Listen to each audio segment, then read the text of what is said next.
In common law legal systems, a precedent, or authority, is a principle or rule established in a previous legal case that is either binding on a persuasive for a court or other tribunal when deciding subsequent cases with similar issues or facts. Common law legal systems place great value on deciding cases according to consistent principled rules so that similar facts will yield similar and predictable outcomes, and observance of precedent is the mechanism by which that goal is attained. The principle by which judges are bound to precedents is known as stare decisis. Black's Law Dictionary defines precedent as a rule of law established for the first time by a court for a particular type of case and thereafter referred to in deciding similar cases. Common law precedent is a third kind of law, on equal footing with statutory law and delegated legislation or regulatory law. Case law, in common law jurisdictions,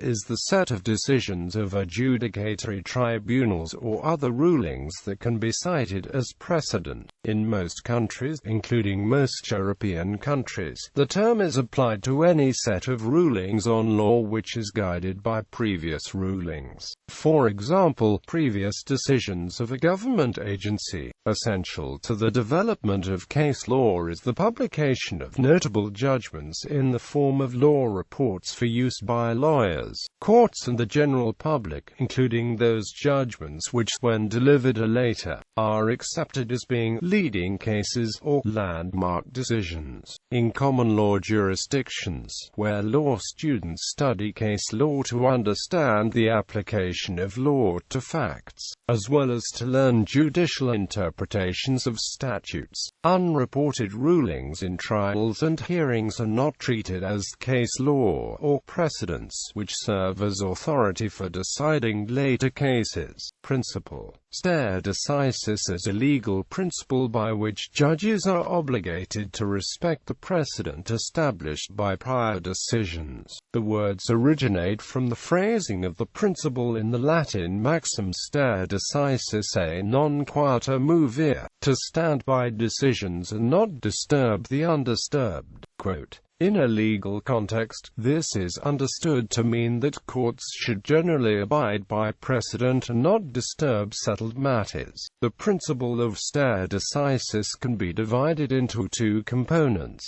The first is the rule that a decision made by a superior court, or by the same court in an earlier decision, is binding precedent that the court itself and all its inferior courts are obligated to follow. The second is the principle that a court should not overturn its own precedent unless there is a strong reason to do so and should be guided by principles from lateral and inferior courts. The second principle, regarding persuasive precedent, is an advisory one that courts can and do ignore occasionally.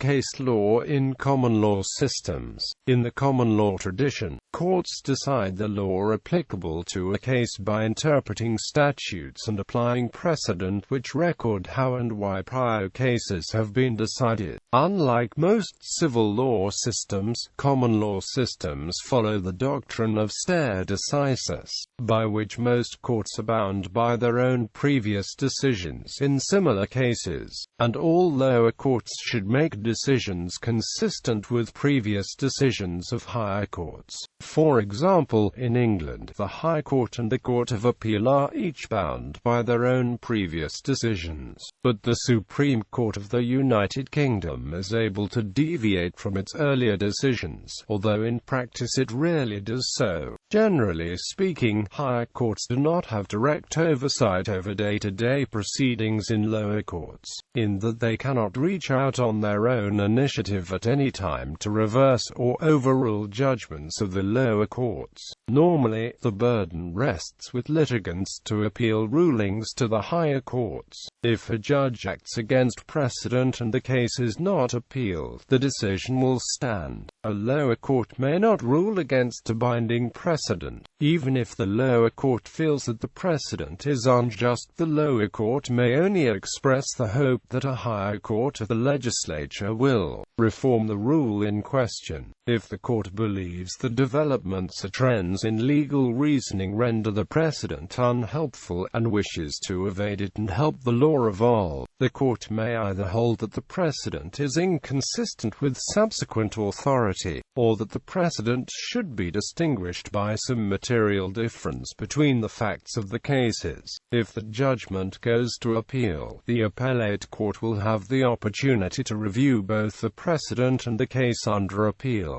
perhaps overruling the previous case law by setting a new precedent of higher authority. This may happen several times as the case works its way through successive appeals. Lord Denning, first of the High Court of Justice, later of the Court of Appeal, provided a famous example of this evolutionary process in his development of the concept of estoppel starting in the High Trees case, Central London Property Trust Limited v.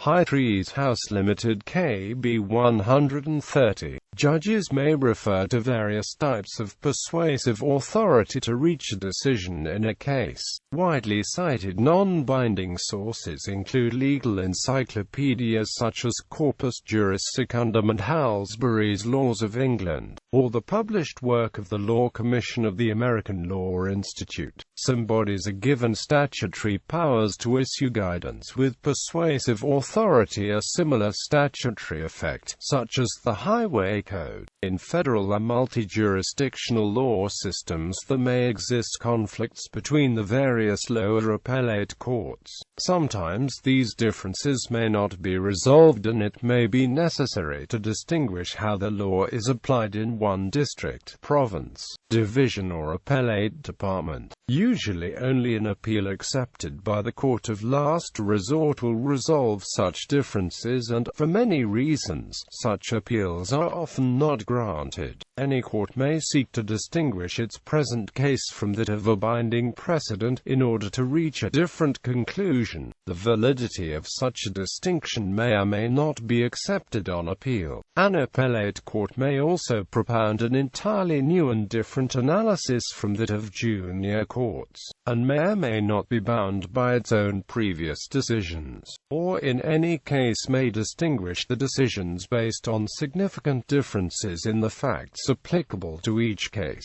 Or a court may view the matter before it as one of first impression, not governed by any controlling precedent. Where there are several members of a court, there may be one or more judgments given. Only the ratio decidendi of the majority can constitute a binding precedent, but all may be cited as persuasive, or the reasoning may be adopted in argument, quite apart from the rules of precedent. The weight actually given to any reported judgment may depend on the reputation of both the court and the judges.